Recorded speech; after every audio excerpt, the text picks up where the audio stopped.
The dust of Willow Creek settled around Eliza Thornton's boots, swirling like whispers of the life she'd left behind. It was 1853, and the Wyoming territory stretched before her, a tapestry of golden plains and rugged mountains kissed by the setting sun. The air carried the sharp tang of pine and the faint sweetness of wildflowers, but Eliza's chest tightened with something heavier than the journey's fatigue. She adjusted her bonnet, her calloused hands brushing against the worn leather satchel that held her few possessions and the letter that had brought her here. Eliza at 31 was no delicate flower. Her broad shoulders and sun-freckled skin spoke of years toiling on her family's failing Virginia farm. Her auburn hair, though neatly pinned, was streaked with early gray, a testament to loss her parents to fever her youth to labor, and her heart to a man who'd promised forever only to vanish. Yet when she'd answered a mail-order bride advertisement from a Willow Creek rancher named Samuel Hargrove, hope had flickered anew. His letters, though brief, spoke of a stable life, a partnership. She'd sold her family's land and crossed half a continent for it. But as she stood in the town square, where weathered storefronts leaned like tired sentinels, Samuel Hargrove approached not with a smile, but with a scowl. He was wiry, his face etched with lines of discontent. His eyes raked over her, lingering on her plain wool dress, her sturdy frame, her unpolished hands. "You're Eliza?" he asked, his tone sharp as a blade. "I am," she replied, straightening her voice steady, despite the unease curling in her gut. He snorted, shaking his head. "You ain't what I expected. Too old, too plain. I wanted a wife to turn heads, not one who looks like she's been plowing fields her whole life."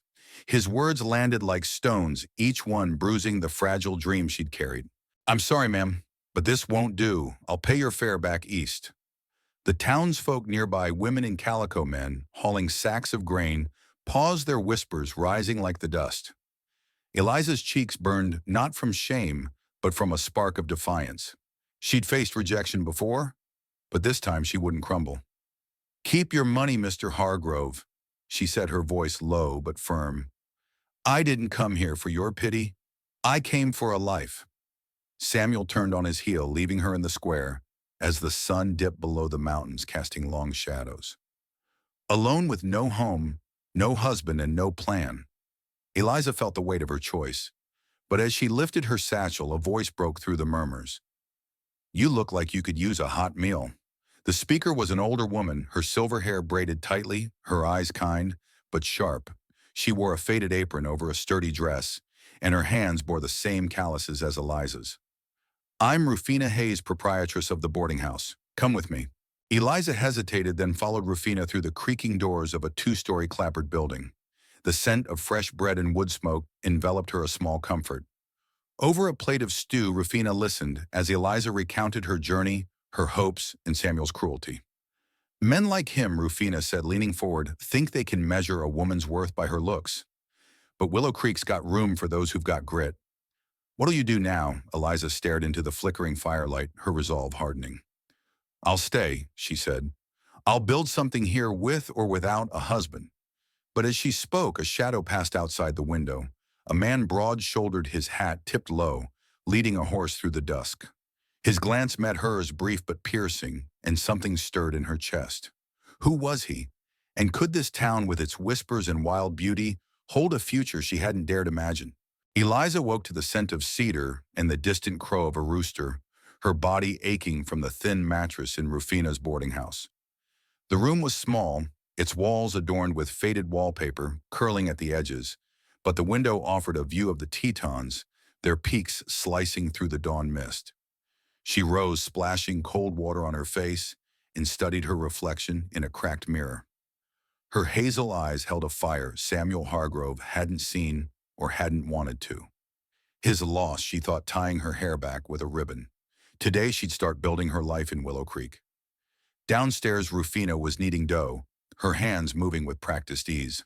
"Sleep well?" she asked, her tone warm but probing. "Well enough," Eliza replied, accepting a mug of bitter coffee. "I need work, Rufina. I've got some coin, but it won't last." Rufina nodded, wiping flour on her apron. "Town's growing? Folks need hands sewing, cooking, teaching." "You got skills," Eliza's lips curved faintly. "I can mend a shirt, tend a garden, and I taught myself to read and write." I'm not afraid of hard work. That's a start, Rafina said. Head to the general store. Amos Carter's always looking for help, and he's fairer than most. The walk to the store took Eliza through Willow Creek's heart. The town was a patchwork of ambition and grit.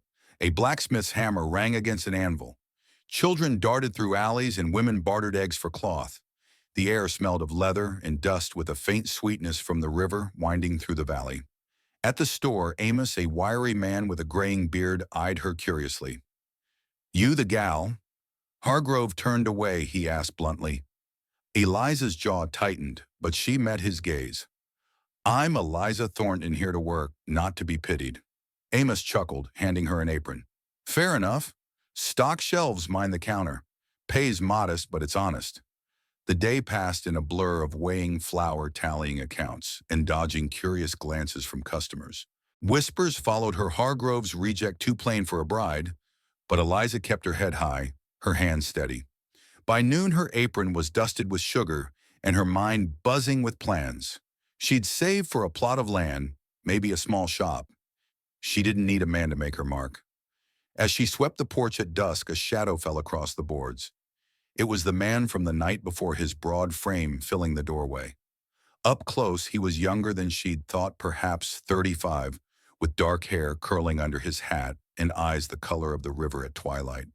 His flannel shirt was worn but clean, and his hands bore the scars of a life spent outdoors. "Miss Thornton," he asked, his voice low, almost hesitant. She straightened, wary. "That's me." "And you are Jasper Kane," he said, tipping his hat.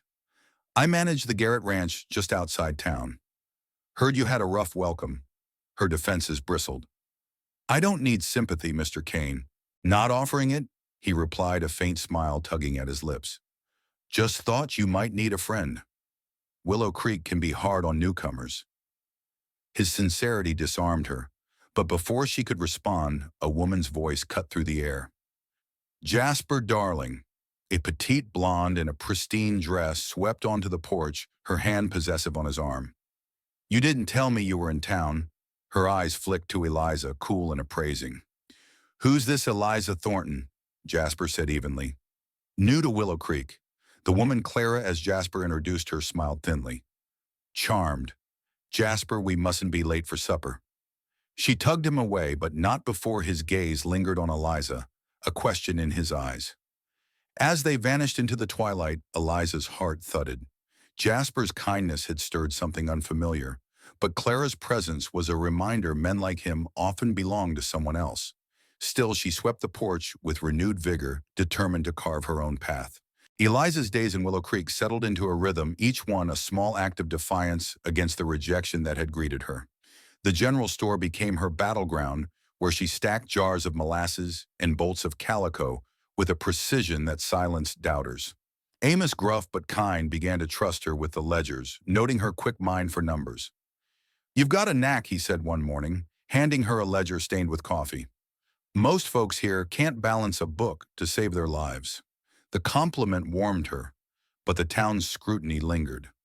Women at the counter whispered about her plain face, her calloused hands, her status as Hargrove's cast-off. Eliza bore it with a clenched jaw, channeling her energy into work. She saved every penny, dreaming of a plot of land where she could grow her own food, maybe even sell herbs or flowers. The river, with its gentle current and willow-lined banks, became her refuge. She'd walk there at dusk, the scent of damp earth grounding her, the mountains a reminder of her own resilience. One evening, as she sat sketching wildflowers in a tattered journal, footsteps crunched behind her.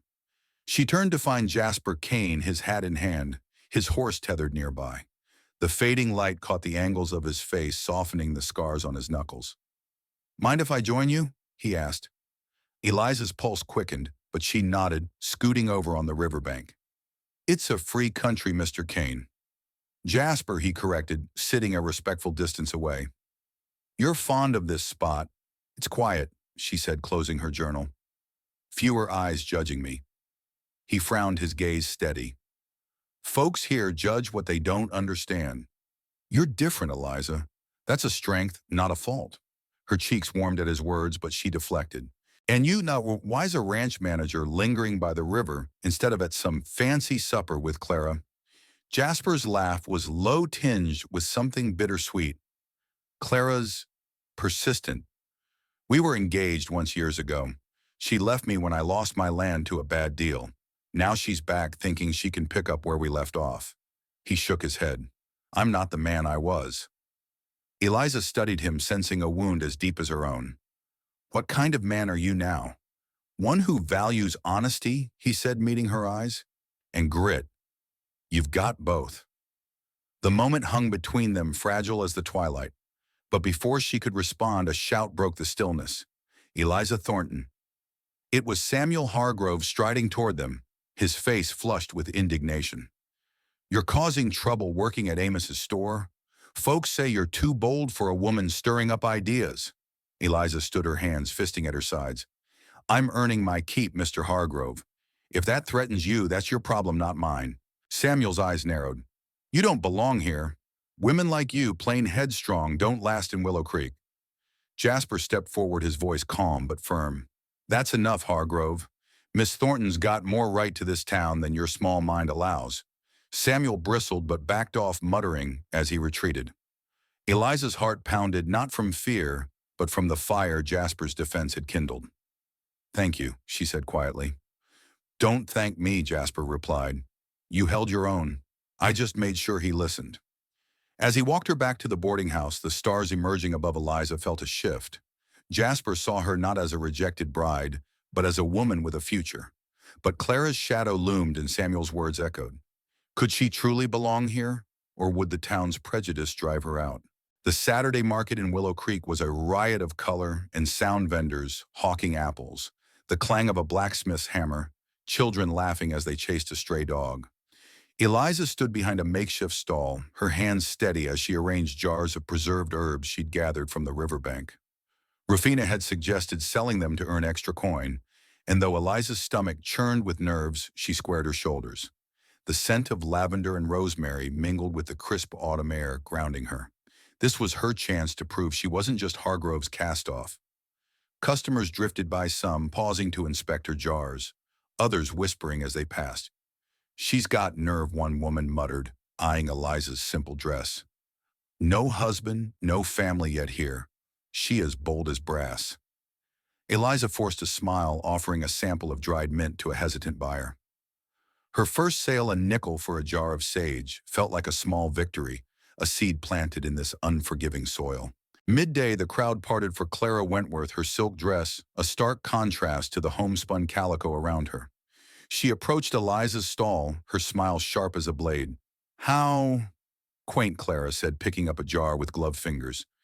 You must be desperate peddling weeds like this. Eliza's grip tightened on a jar of thyme. They're herbs, Miss Wentworth. Good for cooking, healing. Useful, unlike idle gossip. Clara's eyes narrowed, but before she could retort, Jasper appeared carrying a crate of apples from the Garrett ranch. Morning, ladies, he said, his tone easy, but his gaze flicking between them. Eliza, these herbs look fine. Mind if I buy some for the ranch? Clara's smile faltered, but she recovered, looping her arm through Jasper's. Darling, you don't need her wares. My mother's garden has all you'd want. Her voice was syrupy, but her eyes challenged Eliza. Jasper gently extricated his arm. I reckon Eliza's got something special here. I'll take 2 jars, rosemary and mint. He handed her a coin, his fingers brushing hers, briefly warm and calloused. The touch sent a jolt through her, and she quickly busied herself wrapping the jars. As Clara dragged Jasper away, Eliza overheard her whisper, She's beneath you, Jasper. Don't waste your time. Eliza's cheeks burned, but she focused on her next customer, a young mother who bought lavender for her baby's cradle. The sale steadied her, but Clara's words gnawed. Was she foolish to hope for a place here, or for Jasper's regard? That evening, Rufina found Eliza scrubbing dishes in the boarding house kitchen, her sleeves rolled up, her face set. You did well today, Rufina said, pouring tea. Folks noticed your herbs. Even old Mrs. Garrett bought some. Eliza managed a smile. It's a start. But Clara, she's got her claws in Jasper, Rufina snorted. Clara's got charm, but no heart. Jasper's got eyes, girl. He sees you. Eliza shook her head, drying her hands. He's kind, but men like him don't choose women like me. Not when there's a Clara waiting. Rufina's gaze softened. You're more than you think, Eliza. Give it time. As Eliza climbed to her room, the memory of Jasper's touch lingered. She opened her journal sketching the river's curve, but her thoughts drifted to him, his quiet strength, his past pain. Could a man like that see her as more than a friend? And could she risk her heart again with Clara's shadow and the town's judgment looming? Tomorrow she'd face the market again, but tonight the question burned, was she fighting for a home or something more? October's chill had settled over the Wyoming territory, painting the grasslands with silver and turning Eliza's breath to mist as she walked to the general store. Her days had found a rhythm: morning stocking shelves for Amos, afternoons gathering herbs by the river, and evenings sketching or mending clothes at Rufina's boarding house. Each coin she earned felt like a brick in the foundation of her new life, but the town's whispers still followed her. Some softer, now others sharper, stoked by Clara Wentworth's subtle barbs. Eliza refused to bend. She'd come to Willow Creek for a fresh start, and she'd build it brick by stubborn brick. At the store, Amos handed her a letter, its wax seal smudged but intact. Came for you, he said, his bushy brows raised. Didn't know you had folks writing you? Eliza's fingers trembled as she opened it. The letter was from her cousin in Virginia, the only family she had left. The farm's gone for good, it read. Creditors took it all. I'm sorry, Eliza. You're on your own now. The words stung, but they also freed her. There was no going back. Willow Creek was her home now, for better or worse. That afternoon, she escaped to the river, her boots sinking into the damp earth. The water's murmur mingled with the rustle of dying leaves, and she knelt to dig for wild garlic, its sharp scent grounding her. As she worked, hoofbeats approached. Jasper Kane dismounted, his coat dusted with frost, his face softened by a smile. You're out here in this cold, he asked, tethering his horse. Herbs don't wait for warm weather, Eliza replied, brushing dirt from her hands. What brings you here checking traps? He said, crouching beside her.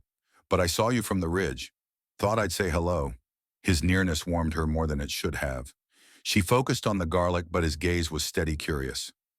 You're settling in, he said. Folks are talking about your herbs. Even Mrs. Garrett singing your praises. Eliza snorted softly. Not everyone's pleased. Clara made that clear at the market. Jasper's jaw tightened. Clara's got her own battles. She doesn't speak for me.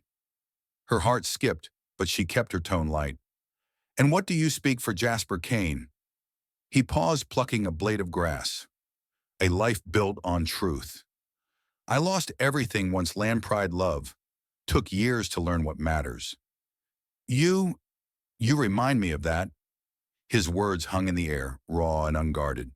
Eliza's breath caught, but before she could respond, a sharp voice cut through. Jasper. Clara rode up her horse sleek, and her expression colder than the frost.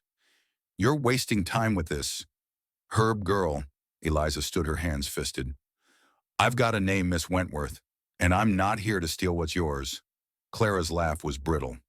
Oh, you couldn't if you tried. Jasper, the Garretts expect you at the harvest supper tonight. Don't disappoint them.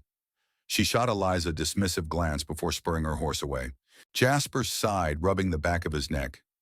I'm sorry, Don't apologize for her, Eliza interrupted, her voice steady. I've faced worse than Clara Wentworth. He smiled, a spark of admiration in his eyes. I believe it. But you're invited to the supper too. Mrs. Garrett asked for you. Will you come? Eliza hesitated. The harvest supper meant facing the town's elite in Clara's wrath, but it also meant a chance to belong to, show she was more than a rejected bride. I'll think on it, she said, her resolve firming.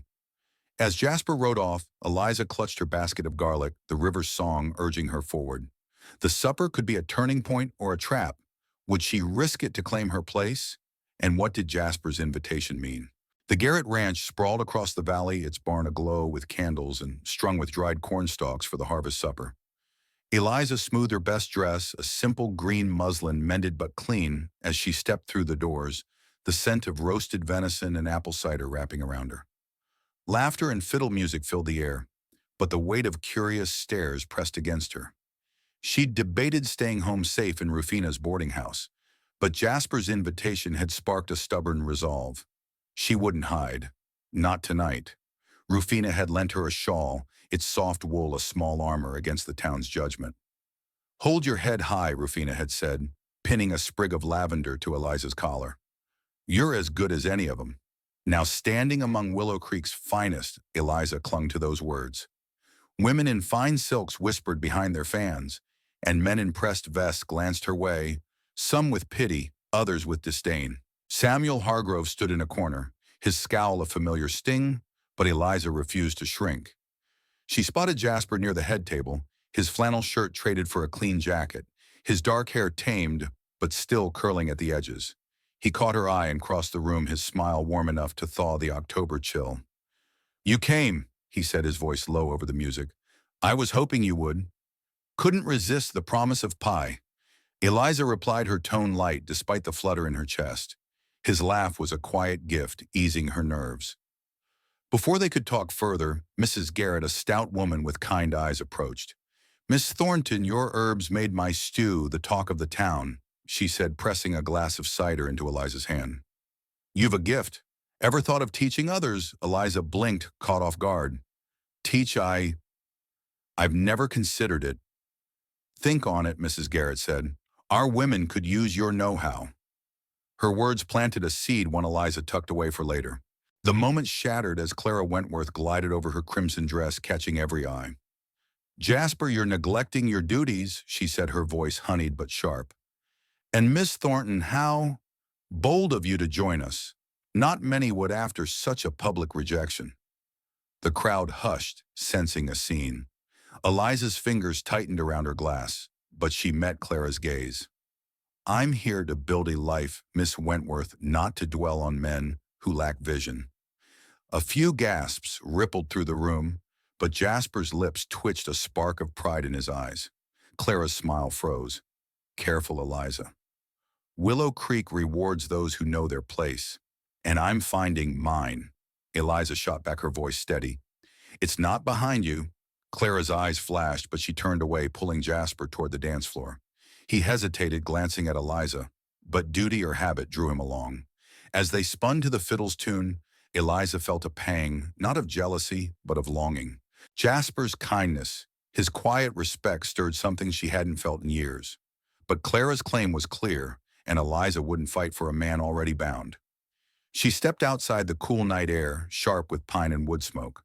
The stars glittered above the Tetons, and she breathed deeply, grounding herself. Mrs. Garrett's offer echoed in her mind, teaching, sharing her knowledge. It was a path she hadn't imagined, one that could root her here, with or without love. Footsteps crunched behind her. "You're not one to run from a fight," Jasper said, his voice soft. He'd followed her, his jacket unbuttoned, his expression earnest. "I'm not running," Eliza said. "Just catching my breath." He nodded, leaning against the barn. "You held your own in there. Clara's used to winning, and you," Eliza asked, her heart daring to hope. "What do you want, Jasper?" His gaze held hers, intense and unguarded. "Something real." "I'm figuring out what that means." The words hung between them, a promise or a question. But as laughter spilled from the barn, Eliza wondered, could she trust her heart to a man still tangled with his past? Eliza rose before the sun, the boarding house quiet save for the creak of floorboards under her boots. The air carried the faint musk of last night's rain, and through her window the Tetons stood sentinel, their peaks dusted with early snow. Mrs. Garrett's offer to teach herbcraft lingered in her mind, like the scent of lavender on her shawl. It was a chance to belong, to contribute, but it meant stepping into the spotlight of a town still skeptical of her. As she braided her auburn hair, her reflection in the cracked mirror showed a woman no longer running from rejection, but building towards something greater. At the general store, Amos noticed her distraction as she miscounted a sack of flour. "You're miles away, girl," he grunted, tossing her an apple. "What's eating you?" Eliza bit into the fruit, its tartness grounding her. "Mrs. Garrett wants me to teach folks about herbs, cooking, healing, that sort of thing. I'm not sure I'm cut out for it." Amos snorted. "You've got more sense than half this town. If you can handle Hargrove's nonsense, you can handle a room of women." His gruff faith steadied her, and by noon she'd made up her mind. She penned a note to Mrs. Garrett, agreeing to lead a small class at the ranch. The act felt like planting a seed in uncertain soil she could only hope it would take root. That afternoon, she walked to the river to gather more herbs, the damp grass soaking her hem.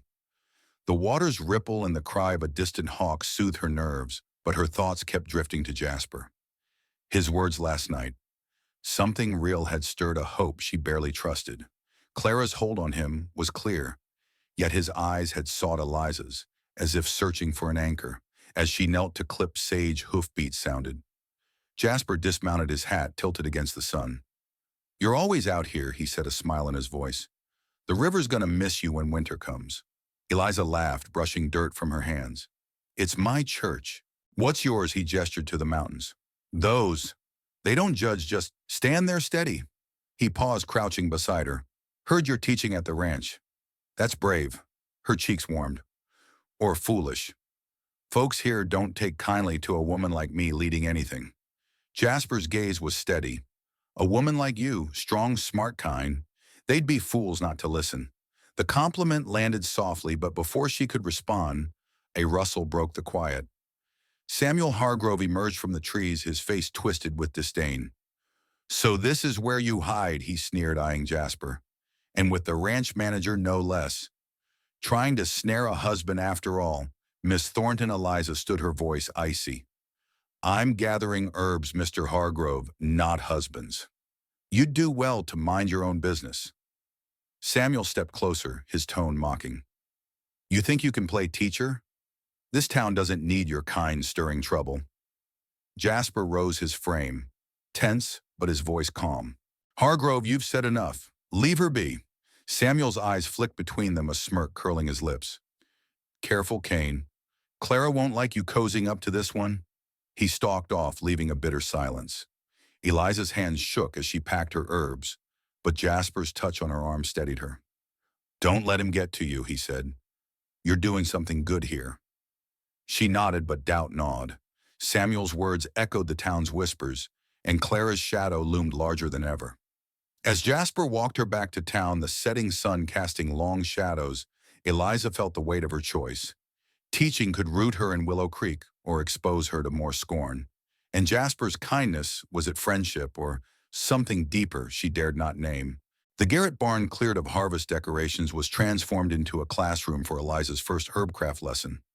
Rough-hewn tables held baskets of dried sage, lavender, and chamomile, their scents mingling with the crisp November air, seeping through the open doors.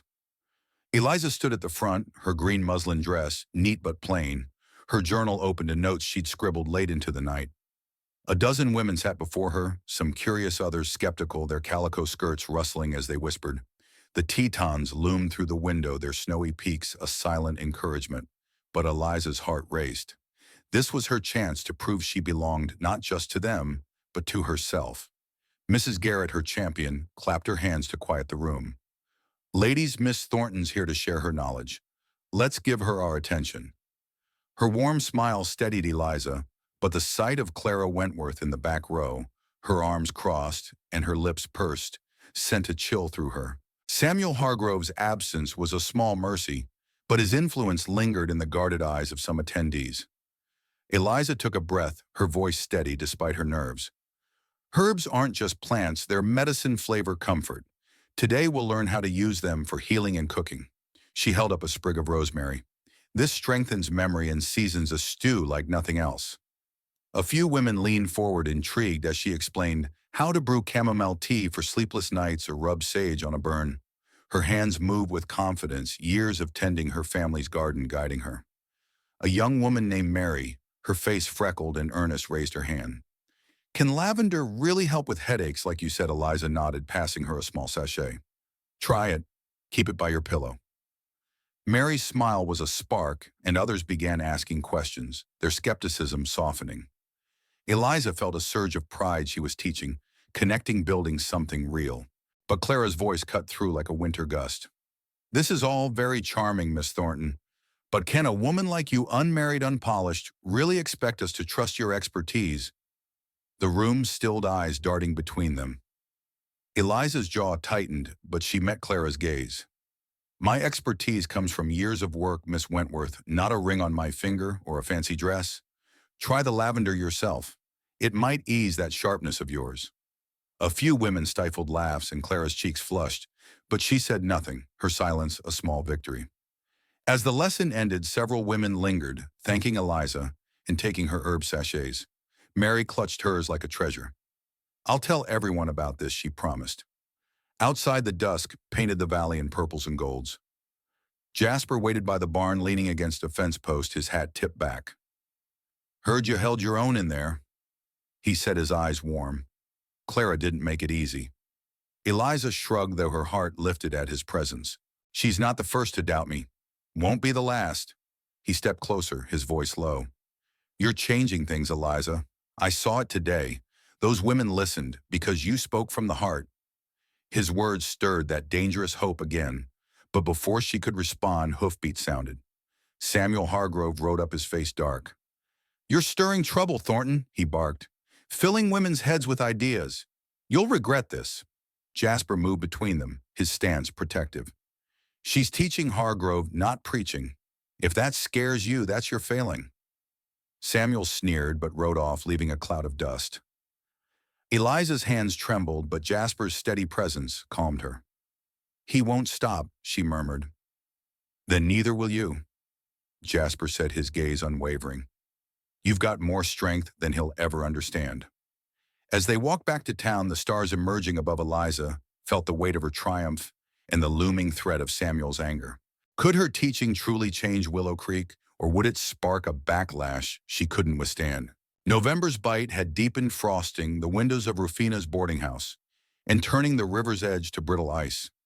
Eliza sat by the hearth, her journal open, sketching a sprig of thyme squarely. Her herbcraft classes had grown, with women crowding the garret barn each week, their faces bright with curiosity. The town's whispers were shifting. Some now spoke of her with respect, not pity.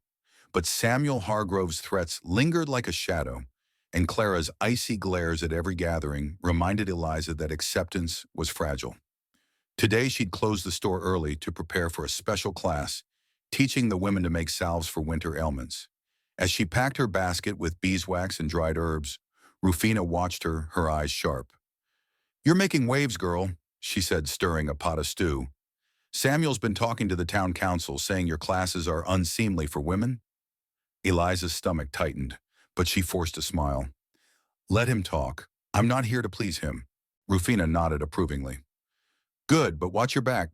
Men like him don't like being challenged." At the barn, the women greeted her warmly, their chatter a stark contrast to the early days of skepticism. Mary, the freckled young mother, helped her set up, her enthusiasm infectious. "My boy's cough is gone, thanks to your thyme syrup," she said, beaming. Eliza's heart swelled. This was why she stayed, why she fought. But the lesson was interrupted by a commotion outside. Samuel Hargrove stormed in, flanked by two stern-faced councilmen. "This nonsense ends now," he declared, his voice booming. "You're filling women's heads with dangerous ideas, Thornton. The council's reviewing your activities." The room went silent, the women's faces pale. Eliza stepped forward, her voice steady. "I'm teaching them to heal their families, Mr. Hargrove.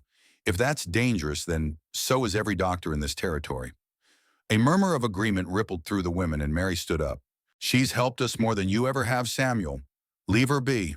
Samuel's face reddened, but before he could retort, Jasper appeared in the doorway, his presence commanding.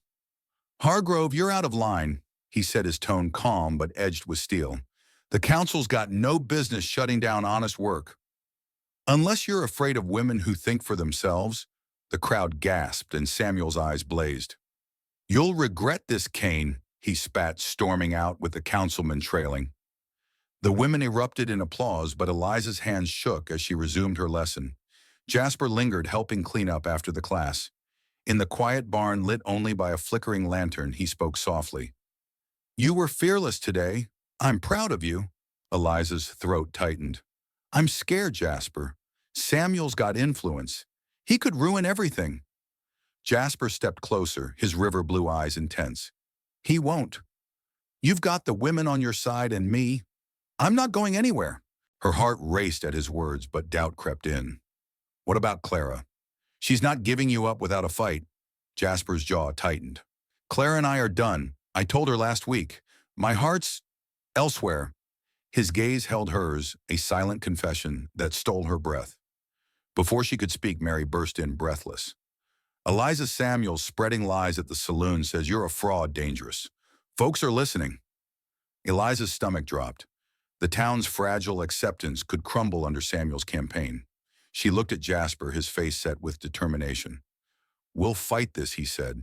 Together. As they left the barn, the wind howled, carrying the scent of snow. Eliza felt the storm brewing, not just in the sky, but in the town's heart. Could she and Jasper withstand Samuel's wrath, or would it tear her new life apart? The saloon's glow spilled onto the frozen street where a crowd had gathered, their voices a low rumble against the December wind. Eliza stood outside, her breath clouding in the icy air, Jasper at her side. Samuel Hargrove's lies had spread like wildfire, claims that her herbs were unsafe, her classes a threat to the town's order. The council had called a public meeting, and tonight Willow Creek would decide her fate. The scent of pine and wood smoke clung to the air, grounding her as she adjusted her shawl, the sprig of lavender still pinned to her collar. She'd come too far to let Samuel's venom uproot her. Inside the saloon was packed, the air thick with tobacco and tension. Samuel stood at the front, his voice booming. This woman's no healer. She's a fraud, stirring trouble. We don't need her kind here. Eliza's heart pounded, but she stepped forward, her boots loud on the wooden floor. Mr. Hargrove, I've done nothing but help this town. My herbs have eased fevers, soothed coughs, and fed families. If that's trouble, then I'm guilty. Murmurs rippled through the crowd. Mary stood clutching a jar of Eliza's salve. Her remedies saved my son, she said, her voice clear. She's taught us to care for our own. That's no fraud. Mrs. Garrett rose next, her presence commanding. Eliza's classes have strengthened our women, our homes. Hargrove's just scared of a woman who doesn't bow to him. Laughter broke the tension, and Samuel's face darkened. You're all fools, he spat. She'll ruin this town. Jasper stepped forward, his voice steady as the mountains. Samuel, your grudge is personal. You rejected Eliza, and now you can't stand her success. She's earned her place here more than you ever will. The crowd erupted, some cheering, others shouting. Clara, seated near the front, stood, her face pale. Jasper, you're throwing away your future for her. Her voice cracked, betraying hurt beneath her venom. Jasper faced her, his tone gentle but firm. My future's with someone who sees me for who I am, Clara, not who I was. Clara fled, tears in her eyes, and the room fell silent.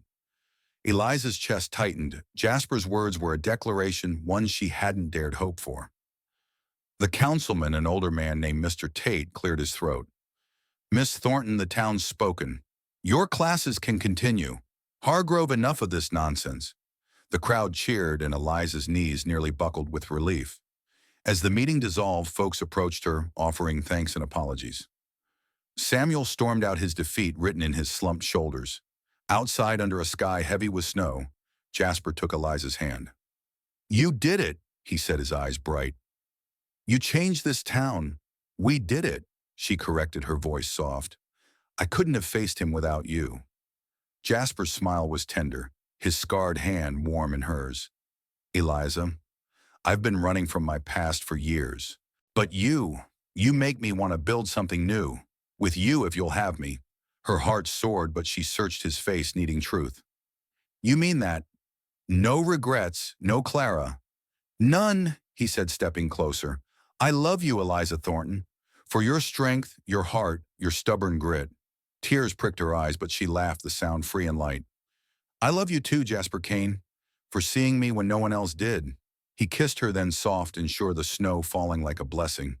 Months later, they'd marry by the river with Rufina and Mary, as witnesses, the town celebrating the woman who'd rooted herself in their hearts. Eliza's classes grew her herbs, a cornerstone of Willow Creek's healing, her legacy, a testament to resilience and love. You followed Eliza's journey to its end. Share your favorite moment with the keyword roots in the comments, and tell us what moved you most. Like, share, and subscribe to keep exploring stories of love and strength. Check out more tales in the description below. If you love this, join us for more.